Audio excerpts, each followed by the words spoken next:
launch is its acceptance of the risk. 20 seconds and counting. T-minus 15, 14, 13. The first time's okay, because you don't know what they're going to do to you. It's the subsequent times are hard. T-minus 10, 9, 8, 7, 6, 5. The vibrations and the noise are such that you cannot believe the shuttle and its systems are going to tolerate this abuse.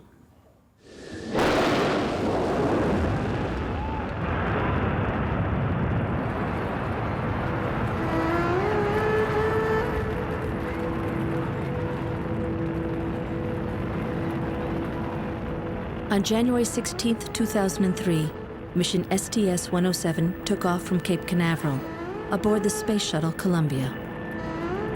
Roger, roll, Columbia. It is shaking so bad, you're afraid you're going to lose your teeth. I mean, it's hard. Columbia, you set your go at throttle up. Postponed 13 times by NASA for maintenance or scheduling imperatives, mission STS-107 was finally starting its 2-week research program in Earth orbit this January 16. Away from solid rocket booster separation, everything looking good on board Columbia. Main engine cutoff. With the 2-week mission completed, NASA personnel, the astronauts' families, and reporters had gathered near the landing strip at Kennedy Space Center to welcome the astronauts home. I was doing work on my tractors. I have a landscaping company here, and I work in the landscape.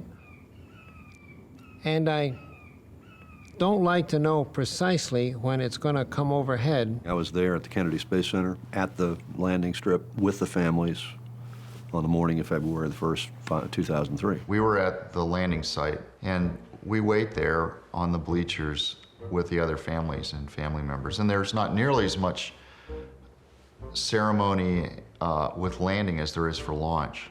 On that morning, it was a Saturday morning, and we were not going to broadcast the landing live. But I was there on standby like I always am, and I was writing my landing story. And I remember hearing the one message that the Mission Control Capsule Communicator, the Capcom, says, "Rick, we copy your tire pressure. We see your tire pressure alarm. We did not copy your last." And that's when I go, wow, that's not a normal entry call. I like to be out here, and I like to listen for it. I like to look for it so that I see it coming over the horizon. That, to me, is, a stronger sense of reality. So I don't even have a watch to tell me when. Just about 9 o'clock Eastern time, we expected to hear the sonic booms that typically attend the signaling of the arrival of the... If they lost tire pressure for some reason, they couldn't land the shuttle without a tire, probably. So if that's the case, they're considering a bailout option. And so I was typing my landing story, the story that assumes a successful landing and kind of recaps the mission. And I remember it was just right before 9 a.m. I remember thinking, I hadn't heard from these guys in a while. It's been really quiet. And that's a little bit unusual. The clock's ticking down, they've lost comm. Now that wouldn't, if you're gonna bail out, you'd still have some communication. So that made me think, wow, something maybe is more serious than just the loss of a landing gear system. The weather was beautiful. They had no technical problems. So I went out there expecting it would come by. And then all the cell phones started going off with the astronauts that escort us, the family escorts. And then boom, all of a sudden we're rushed to vehicles. And it never came. We had a friend of ours who lives in Dallas, Texas, a young kid, a teenager, who was out watching the landing that morning because the track of the orbiter was going to go right over Dallas. And just after I'd sent my friend a note saying, I don't know about you, but I'm getting nervous, he sent me a note from his friend in Dallas, instant messaging once again. And this kid's note was, OMG, oh my God, exclamation, exclamation, the shuttle broke up. The shuttle is broken up. And it was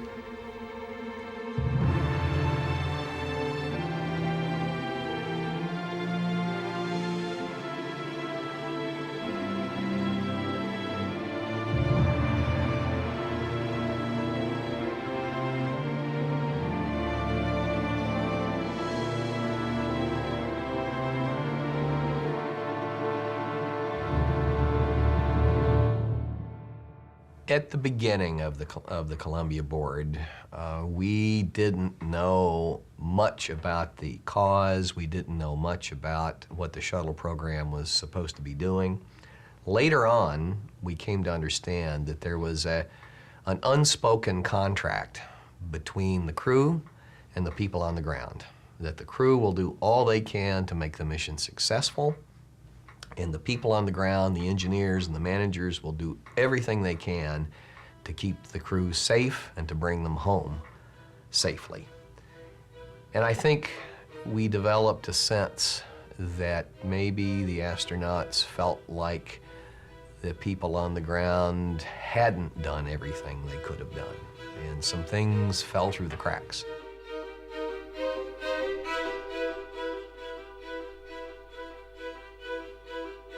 This January 16th, 2003, was a day the crew had long awaited.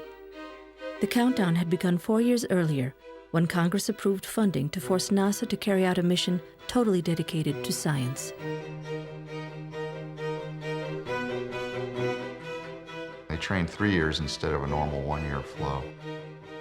So because they spent so much time together, they learned to appreciate those differences as opposed to find them as points of distinction and separation. And Columbia was very much like that, the 107 crew. The commander of the crew scheduled to fly that day was Rick Husband, the veteran of one previous space mission. His pilot, Willie McCool, was flying for the first time, as was Dave Brown, the mission specialist. Payload commander Michael Anderson had flown a mission 5 years earlier. Flight engineer Kalpana Chawla, the veteran of 2 wars and first Israeli in space Ilan Ramon, and former Navy officer and the mother of 1 child, Dr. Laurel Clark, completed the crew. I had been concerned about the erosion of safety culture, and that's based on my observations in the involvement I had taking care of the crew. And I can remember a discussion I had with my wife before the mission. When I talked to her about how risky spaceflight was, and I went through some examples, her response was very interesting. She goes, "Well, if it was so risky, why didn't NASA tell me that?" At the time, she thought I was just being negative. Since the Shuttle Challenger accident in 1986, 17 years earlier, NASA had clocked 81 successful missions. Yet the shuttle was still an experimental spacecraft. The particular phase of the mission that's always been the most challenging is the launch. You've got a lot of energy there that's being unleashed. The ability to do anything during that first 2 minutes with the solid rocket boosters is non-existent. Both of the space mishaps that the shuttle program has incurred have been during that phase. At exactly 3:39 p.m. that January day in 2003, Columbia was launched into space. As often occurs during blastoff, pieces of the foam insulation covering the enormous external tank crumbled and fell off due to the craft's vibrations. Precisely 81 seconds after takeoff, a larger-than-average piece of foam debris struck the leading edge of Columbia's left wing.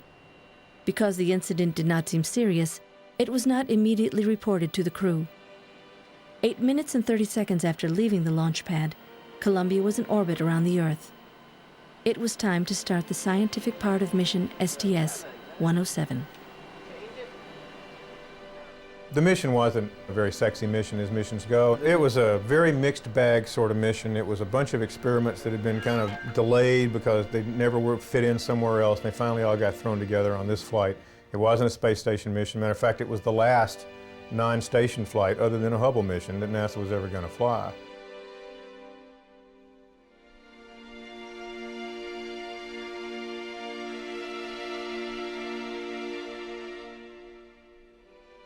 But when it comes to a shuttle flight, the mission is secondary. And whether anybody cared about the research that was going on board Columbia from a management standpoint, it had no effect on how they managed the mission because you got to get Columbia back. It's required, it's utterly required to build the station and to keep the program going. On February 1st, 2003, Columbia had been in orbit for 16 days. NASA engineers at Mission Control in Houston were preparing to guide the shuttle back to Earth. After 113 missions, deorbit and re-entry procedures had become almost routine for the ground control team. But a few minutes after Columbia crossed over the California coast, the first alarm sounded in the large control room in Houston. Flight Max. Go ahead, Max. FYI, I've just lost 4 separate temperature transducers on the left side of the vehicle. I mean, you're telling me you lost them all at exactly the same time? No, not exactly. They were within probably 4 or 5 seconds of each other. Okay. Where is that instrumentation located? All 4 were located in the aft part of the left wing. A few minutes later, another signal. The tire pressure on left outboard and left inboard, both tires. And Columbia, Houston, we see your tire pressure messages, and we did not copy your last.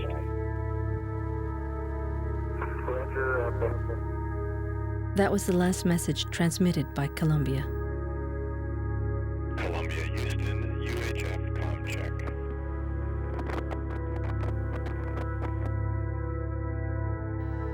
Columbia, Houston, UHF, com check.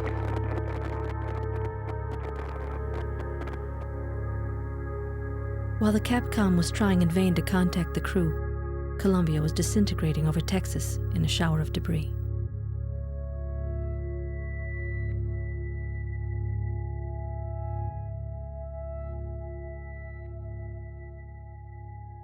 GC flight. GC flight. Flight GC, lock the doors. Copy.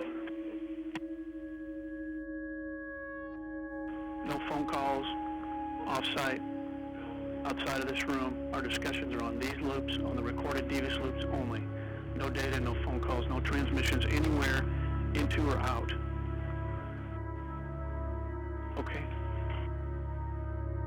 Ironically, in November of 2002, we actually conducted an exercise where we activated a board. We had listed all the members of the board who would be involved in the investigation. So on the day this happened, at about 9:30, that plan was activated. There is a place on there for one single individual from NASA, a senior person. The administrator would like you to be that person. Will you do that? The debris was spread over a 200-mile segment from West Louisiana all the way to Dallas. And I mean, it covered an area 200 miles long and about 10 miles wide. The first month of the board was very much devoted to the recovery of the debris, the operations in Texas, these 20,000 people that were out there searching for what they could recover, both from of the astronauts' remains as well as the shuttle itself.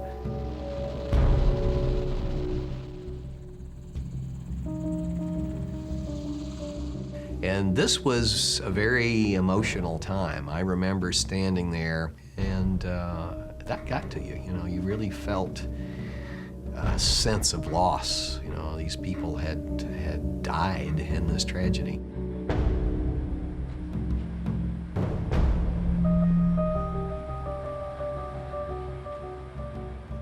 Initially, we were very skeptical that the debris could tell us anything. But over time, as we looked at what places were burned, what pieces had a sharp edge because it had been through a very hot environment, and we would go and look at it, I think the debris is telling us something.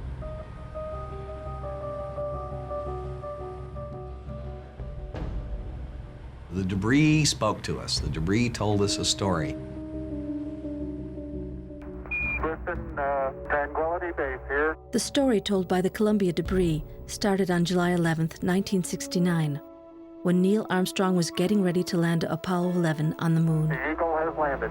NASA did a lot of planning in the late 60s and early 70s of what its initiative after Apollo should be. That's one small step for man. That got grandiose after the success of Apollo. One giant leap for mankind.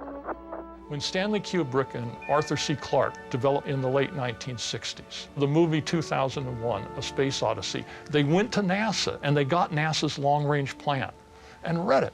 And part of the long-range plan was that there'd be this big space station in low Earth orbit. 12-person space station by 1975, a 50-person space station by 1980, and a 100-person space station a few years later.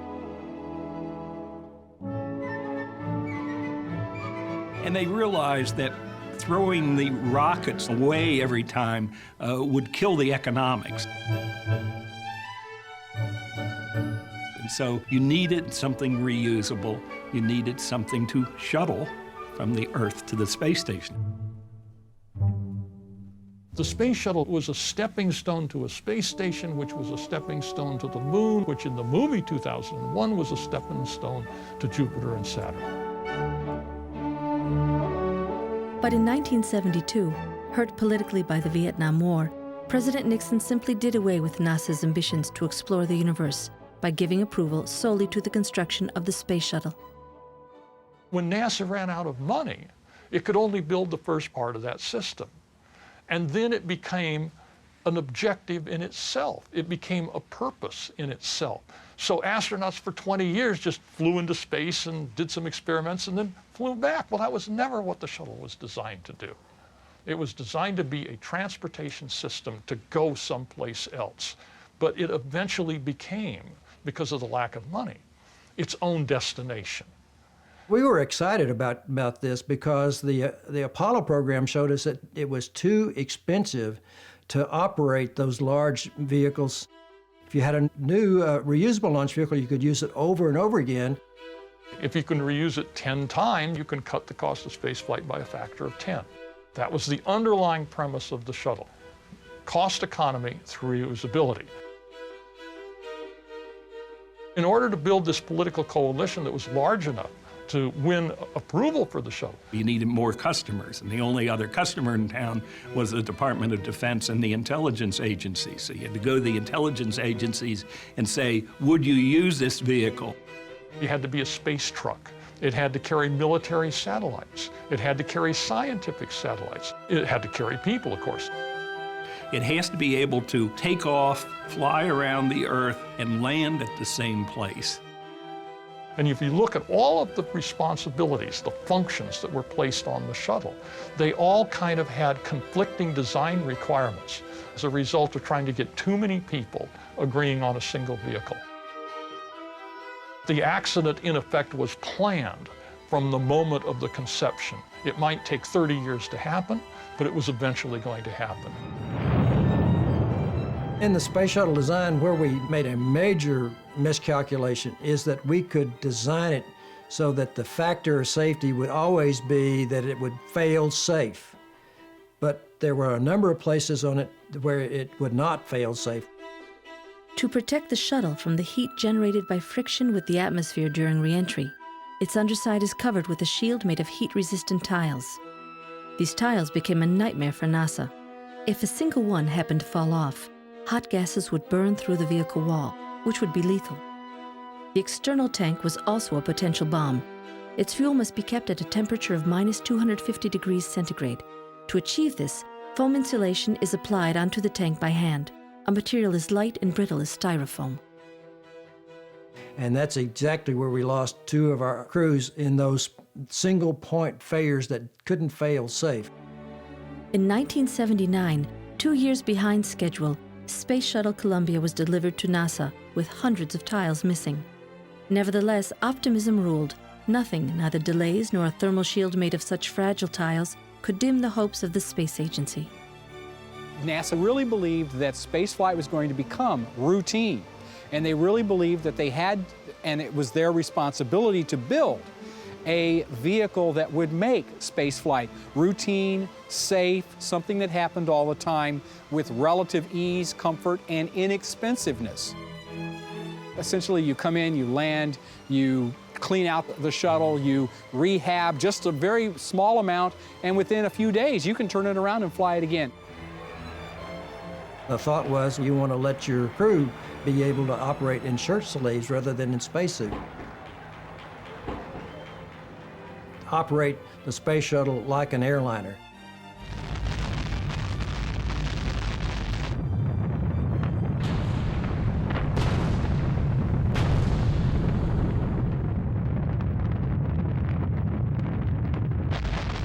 And on April 12, 1981, Columbia overcame Earth's gravity for its maiden voyage in space. Films of the first launch bear eloquent witness to the weakness of the layer of foam covering the outer tank. Hundreds of fragments of foam were shed, striking Columbia's underside. For the first time, the public was able to watch Earth in motion live, as seen from the orbiter camera. Over the next 25 years, the awe-inspiring sight would gradually become a familiar one. After 3 days of testing in orbit, astronauts John Young and Bob Crippen made preparations for Columbia's first re-entry into Earth's atmosphere.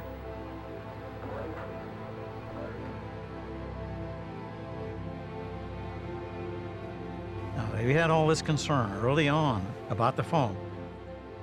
And because of my involvement with the projectile impact, I was right there when it landed and was one of the crew that moved out there early on to see what the status was of the tiles.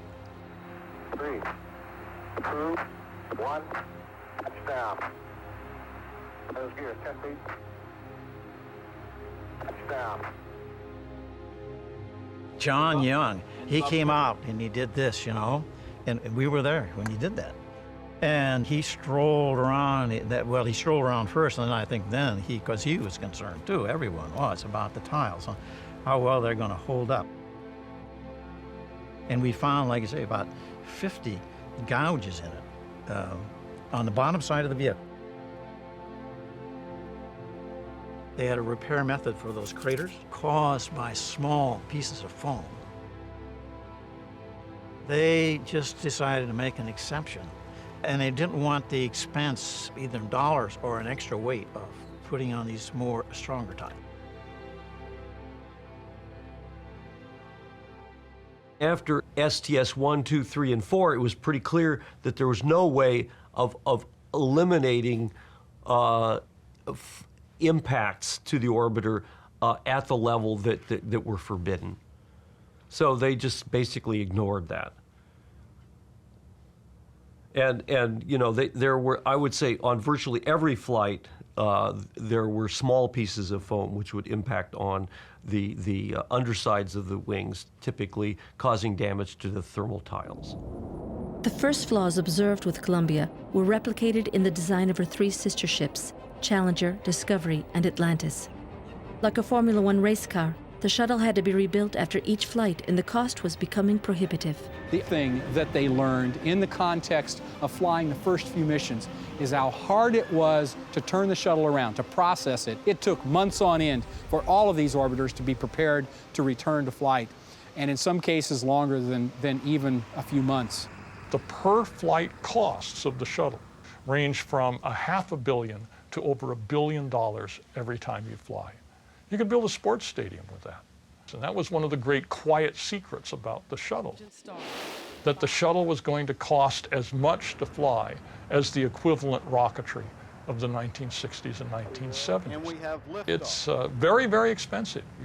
Part of NASA's culture is the belief that if the mission is successful, no one will ever ask what it costs. In the 1980s, thanks to an impressive cohort of 30,000 technicians and engineers, the number of missions increased very quickly. NASA wowed the public with devices that seemed to be straight out of science fiction, like the space scooter. 4 missions in '83, 5 in '84, and a record number of 9 missions in 1985. Speed was a priority. NASA had reduced the fee for a satellite launch to such a low price, the line was out the door. Launch schedule was a prime consideration. We kept saying that safety is the #1 consideration, but launch schedule was right up there with it. We were showing Congress and the American public that we've got a space truck here and it's ready to go. Let's go start doing other things in space. So we're extremely important that we meet those schedules and keep the operating costs of the vehicle down. The engineers down in close to the vehicle knew how risky this was, but the upper management chose to ignore the messages of problems and said, we're committed to do this and we're going to do it. Engines throttling up, 3 engines now at 104%. Challenger, go at throttle up. The Challenger accident was a surprise in two ways to us. 15 seconds, velocity 2,900 feet per second, altitude 9 nautical miles, downrange. It was a surprise just to have the accident. The other surprise is that there were engineers that knew the problem that caused the Challenger accident, and they had been trying to bring it forward to the management, and the management wouldn't listen to them. Obviously a major malfunction. The price of that deafness was the loss of 7 astronauts, including the young schoolteacher Krista McAuliffe. It was a severe blow to NASA.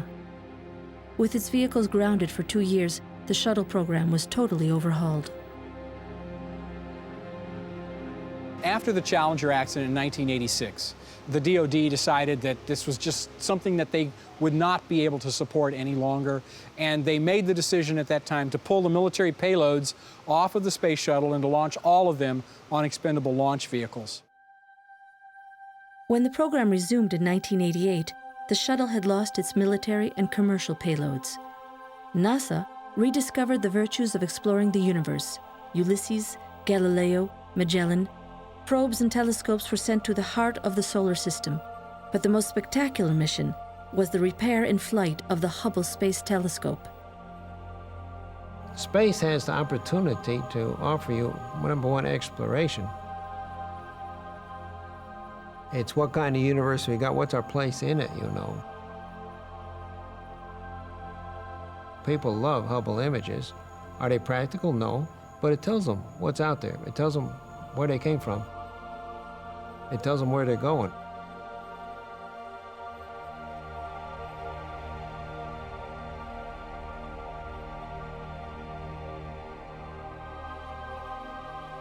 Brings the world together.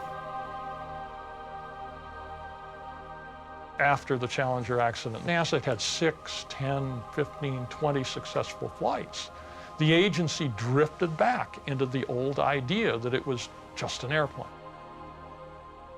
People inside NASA became so convinced that this was routine and operational that in 1996, the agency provided that the shuttle operations would be turned over to a private contractor.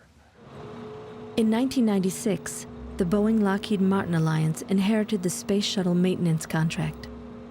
In 15 years between Challenger and Columbia, the payroll was halved from 30,000 to 15,000. Private industry can go in with its cost-cutting models that are used in grocery stores and parts dealership that allow you to squeeze increasingly large numbers of people and money out of a program and run it as close to the margin as you possibly can. But when you push the shuttle to the margin, that's very dangerous.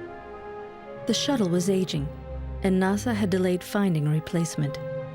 In 1998, assembly of the International Space Station began. From then on, the fate of the shuttle was linked to the space station. Against a background of economic recession in the U.S., there was increasing pressure to move quickly. At the time of the Columbia launch, NASA's new administrator, Sean O'Keefe, who was a budget person, had come in to fix what was regarded as the big problem of NASA, which was an inability to manage cost. Indeed, the reason I became NASA administrator was predominantly because the program management on the International Space Station had become quite confused. The shuttle's a very expensive piece of machinery to fly. The safety regime of this is what makes it so expensive. The machine is extraordinarily difficult to operate. It can't be safe. It's not safe under any conditions. Our planning horizon was to continue to use the shuttle for about a decade.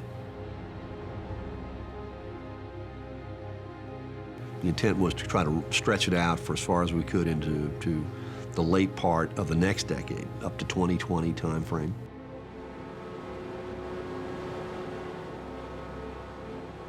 It's the arrogance of the early 1970s, the engineering arrogance, that said we could do this, when in fact we couldn't do it. NASA is a very proud agency. They really do feel like they are the heart and soul of American technological prowess. They believe in what they're doing. They believe it is human destiny to move out into the solar system. They really do. What happened is they did successfully change after Challenger, but as the years went by, one success after another, there is a certain tendency among everybody, engineers included, to become a bit more complacent. You can't make this machine safe.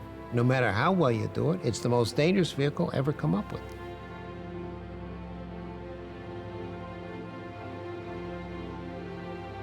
On January 16, 2003, while Columbia awaited the grandiose fury of blastoff, NASA officials were eager for that mission to be completed so that they could resume construction on the International Space Station. In particular, flight management had ignored the foam strike to the shuttle Atlantis 4 months before. To avoid any further delays to the launch schedule, the incident had been minimized.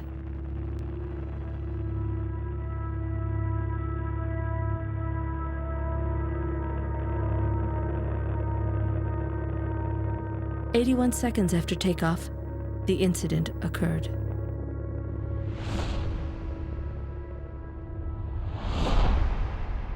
A hard hit in a football game. When you see someone bang, oh, you know, you kind of cringe because you have the empathy to know if that had been me, I'd have been hurt. This was a big foam strike. It was the biggest one anyone had ever seen. It was a large piece, clearly came off, hit the underside of the wing, and no one knew where it hit. It was not viewed as anything particularly remarkable. When you see something, however abnormal, often enough, you begin to think it's normal. The fact that it's happened several times and always explainable upon return and inspection, and you look at what the damage was or the effect or whatever and said, okay, that's within a margin of acceptable damage or consequence, and so therefore not safety of flight threatening. NASA has this terrible expression called it's in family. In other words, we've seen this before, it never did anything before, I don't think it'll do anything now. The first day of the mission, Columbia's launch was considered a success. The next day, NASA teams noted that the orbiter's left wing had been hit by foam during takeoff. Program officials were notified, and the foam strike was documented in the mission log. When the piece of foam hit, NASA did what it does. They assigned people to look at it. And they went to the Boeing engineers who had the analytical programs that had been used in the past to calculate foam damage. Oh, you're talking about the Boeing guys. First of all, it's really interesting. The guy that had run this crater software, which was never designed for this kind of an impact, okay, had never run the software before. He wasn't an expert at it at all. On the 5th day of the mission, Columbia's crew woke up to begin a new day of work. In NASA's offices at the Johnson Space Center, the engineers in charge of assessing the foam impact drafted their initial reports. Following their presentation, however, and although the fragment of foam was 640 times larger than the average, no decision was made to take action on the event. The facts were organized and worded in such a way as to minimize the incident, hiding the peril to the integrity of the shuttle and the lives of its crew. They knew on the second day of the mission that a piece of foam hit the wing leading edge, that it probably was the size of a small briefcase and probably weighed 2 pounds. So this is foam, like the stuff on the external fuel tank, and it doesn't weigh a thing. I mean, this is almost weightless. And I think that even among very smart engineers, there is a very human perceptual quality here that this doesn't weigh anything, so what if it hits you? I said, Doug, you know, you want a Nobel Prize in physics, you know? Let's just do some high school arithmetic here, okay? We knew that the time, the transit time for the foam was, I think, 0.16 seconds. Here's how fast it's going, okay, and we do some simple high school physics. The distance is equal to 1/2 AT squared. You can calculate the acceleration, you calculate the velocity. Yep, you know, it would impart a force of roughly 3,000 pounds, you know, roughly a ton of force. But in fact, NASA management claimed they didn't understand this. I mean, this was very trivial stuff. I cannot imagine how they could have said that the foam strike was 60 miles an hour. And the analogy they always used was as if a styrofoam cooler on a car in front of you in a pickup truck or something blows out on the road and hits your windshield when you're going 70 miles an hour. What happens? And the answer is nothing happens. The styrofoam breaks up in little pieces and falls off. It doesn't break your windshield. Day 9 of the flight. The crew was informed of the incident as part of a routine email. In Houston, the findings of the debris assessment team were dealt with quickly at the mission manager's meeting, a recording of which we were able to obtain. Okay, good morning and welcome to the MMT. Okay, go ahead, John. Okay. We've received the data from the systems integration guys. They use a tool they refer to as Crater to determine the potential size of the damage. The analysis is not complete, but let's kind of just jump into the conclusion of all that. It would mean possible impacts to turnaround repairs and that sort of thing, but we do not see any kind of safety of flight issue here yet in anything that we've looked at. No safety flight, no issue for this mission, nothing that's going to do different. Right. There may be a turnaround. That's it? All right, any questions on that? The foam strike, now considered a minor issue, disappeared from the mission management radar. Nevertheless, a few engineers continued to worry about it amongst themselves without making waves. A great challenge to people in organizations who are receiving messages all the time about the state of a vehicle, like the Columbia accident, is to find the signal in the noise, the signal of danger, the danger signal, in all of the noise that they're hearing. Because people stand around you during a shuttle mission and they say, I'm worried about the brakes, I'm worried about the landing gear, I'm worried about the thrusters, we've got a problem with the zero-gravity toilet. You're getting all this noise. Now, how does a mission management team pick out the signal that should, as you were saying earlier, hit you in the chest? There's an engineer by the name of Rodney Rocha, and Rodney was concerned from the very first moments that this foam impact, which was obvious on the launch videos, was a problem, could be a problem, should be looked at. And he tried to get people up and down the organization to order up ground-based telescopes or spy satellites to take images and just get a look at the wing, just see if it's possible to see whether there was any damage. And so they had wanted to get the Department of Defense to turn their spy satellites onto Columbia to try to image any possible damage.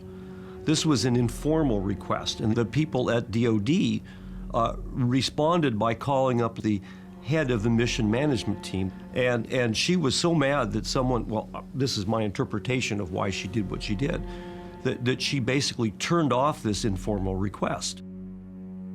After his request for imaging was definitively denied, engineer Rodney Rocha expressed his rage in an email he would never send, for fear it would ruin his career. We know that you can image items from space on the Earth and see a license plate. So would they have been able to see a hole in the wing of the shuttle? Certainly the resolution of those image systems is able to, whether you could track it while it's moving might be a challenge, but a hole as big as your head certainly would have been visible. Day 16. Rick Husband and his crew had completed their mission in space. The email notifying the commander that a piece of foam had struck the vehicle's left wing had long been forgotten. Considered a minor incident, it had been shelved. Tomorrow, they were coming home. We had a picture of the crew in every single room at the Columbia board, and we would always remind ourselves, we're here in part, at least, because of these people who died and what we owe to them and their families to figure out what happened. Scott Hubbard, who was a member of the Accident Investigation Board, ran around all over NASA, and at that time he was the center director at the Ames Research Center, ran all over NASA saying, the foam did it, the foam did it, the foam did it, telling anybody who would listen, here's how, this is why, and the foam did it. And yeah, there was resistance to that. People didn't want to believe it. And until they demonstrated it, they didn't really believe it. The old shuttle Enterprise provided the investigation board with the components it needed to carry out its initial impact tests. Everyone concurred. The leading edge of the wing was probably where the foam had struck. The board went ahead with the construction of a life-size model of the wing, planning to fire fragments of foam at it at different speeds and angles. I had engineers at NASA, very smart people, saying, you know, they're going to fire a piece of foam at that wing, and it's going to bounce off. Foam can't do that. And these were not dumb people, these were intelligent people. But the physics of it was counterintuitive. It was a very powerful emotional moment because we'd done all this work for months to get everything ready to do this test. It was very hot. Down there in San Antonio is, 100 degrees every day, and the place is full of snakes and stuff. It's all outdoors. And so I was standing there with all these other officials, and two astronauts came up to stand right behind me. And they counted it down to the firing of the gun, and the gun, boom.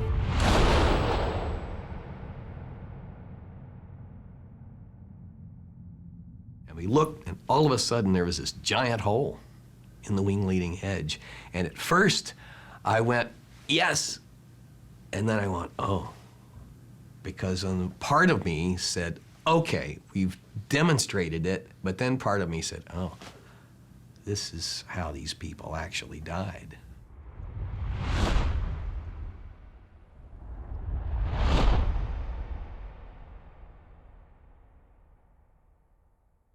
There was one engineer who came from Johnson Space Center, and she actually had tears in her eyes because she, didn't want to believe that the foam did it, but this was so dramatic a test, it showed that there was just no doubt. On February 1st, 2003, as Columbia sped back towards Earth, the heat produced by friction with air molecules brought the shell of the vehicle up to the usual 1600 degrees centigrade. Shuttle watchers in California witnessed the fall of the first fragments of debris. Overheated gas had already penetrated inside the left wing, through the hole made by the foam impact 16 days earlier. It slowly began to destroy the vessel from inside out. Columbia fought to save her crew up to the last moment, before disintegrating over Texas 15 minutes after re-entry and 16 minutes before she was expected to land. Once it took off, the chairman of the mission management team's viewpoint, in my opinion, you can argue about whether she was a good manager or not, but I think she was absolutely right when she said something like, well, we couldn't have done anything anyway. She was right. In my view, she was absolutely right, but by God, you should have tried. There's some things, even if you can't do it, you should make the effort, and they didn't make the effort. After the accident, people said, well, during launch, a problem happened and it was all over for the crew then. It was not all over then. And you don't look to spy satellites or anything like that. It's do a spacewalk. It's just do a walk. And I was not hearing that language from NASA, just do a walk. We actually tasked NASA to put together a team of engineers to imagine that it's day 5 of the flight and they've just learned that there's a big hole in the left wing of Columbia. So what could they do about it? One group said, well, Atlantis is close enough to being ready to launch. Liftoff of Space Shuttle Atlantis. That we basically kind of wind down as far as possible all activities on the shuttle, and without sacrificing any of the normal safety procedures for preparing the Atlantis for launch, that they could get the Atlantis up. It would have to sort of essentially park next to Columbia, and then they would transfer the astronauts one at a time. And then, in fact, you could bring those guys back. During the search for wreckage, I interviewed a guy who one day was They had gone out, because people were calling in, there's debris here, there's debris there. And these guys, they'd send somebody out to check out everything. And these two guys went to this house, and it turns out whatever it was nothing or something. And they walked back to their truck, and they're on the side of a country road in Texas. And they're standing by the back of this pickup truck, and one of the guys looked down on the side of the road between the asphalt where there's a little gravel and then grass. He sees this cassette. And it looked like an audio cassette, like it's Texas. It'd be country western music or something, but it was a little thicker than an audio tape. And he picked it up. And he said, that's interesting. It didn't look like a audio tape. And they put it in a bag just for the heck of it, and they turned it in. And that was the tape from the flight crew's own video camera that Laurel Clark was using during reentry to film the crew. We'll go. That's 304. Yep, looking good. And that is the only video you have of the crew on reentry day. And I remember the day that video was released and NASA put it up on the satellite and we all watched it. That's what got me. Because you're watching the crew on the flight deck and you knew what had happened to them to the second. And you knew that when this tape ended, because it was burnt, from falling back to Earth, the end's not on there. When the tape stops, they're all alive and healthy. And they're a few minutes away from death, from violent death. I know what the like here. Sorry, really, I didn't understand it.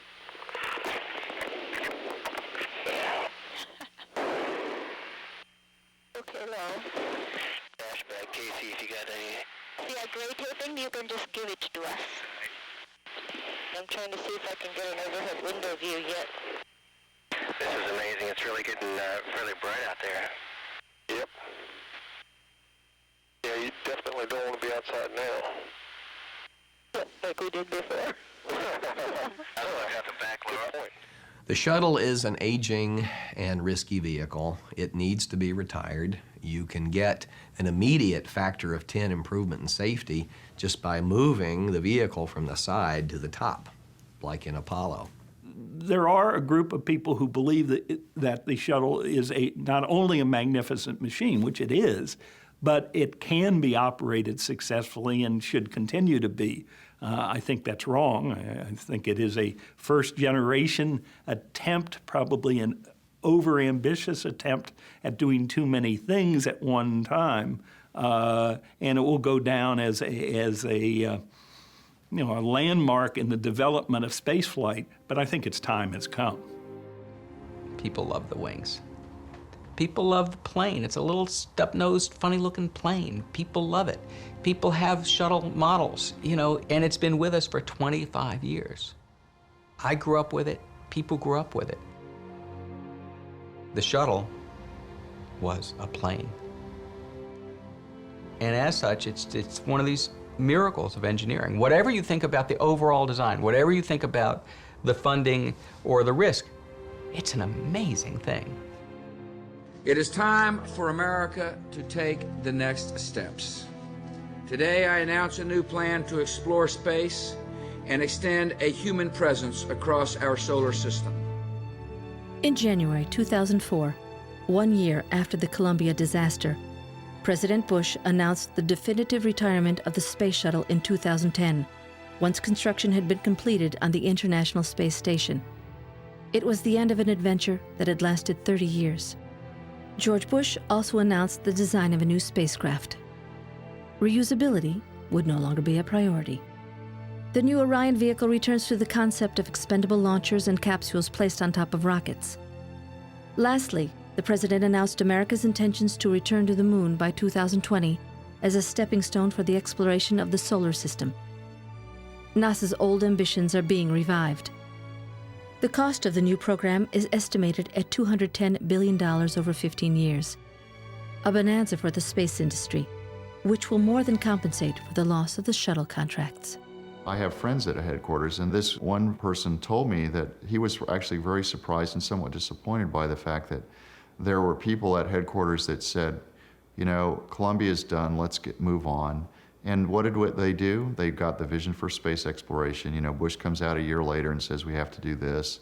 And it was almost like they used the tragedy to get more money and to get what they wanted. And I actually think there was a component of NASA that was not, I won't say happy about it, but they were going to use that event to their own advantage. And I do believe that. T-minus 5, 4, 3, 2, 1. On July 26, 2005, after a 2-year hiatus, shuttle flights resumed with mission STS-114 aboard Discovery. Once in orbit, Commander Eileen Collins spoke. As our crew looks back at our beautiful planet and then outward towards the unknown of space, we feel the importance, today more than any time, of space exploration to all those who are living on Earth. Our flight is the next flight of many in the human exploration of the universe. And finally, we reflect on the last shuttle mission. The great ship Columbia and her inspiring crew, Rick, Willie, Mike, Casey, Dave, Laurel, and Elon. We miss them, and we are continuing their mission. God bless them tonight, and God bless their families. Good night. Thank you, Eileen, and the STS-114 crew. We miss them, too. When Discovery reached the vicinity of the space station, Commander Collins had the vessel maneuvered through a slow 360-degree spin to allow a thorough inspection of the thermal shield by the station's cameras. Missing tiles were spotted, and for the first time, a shuttle was repaired in space.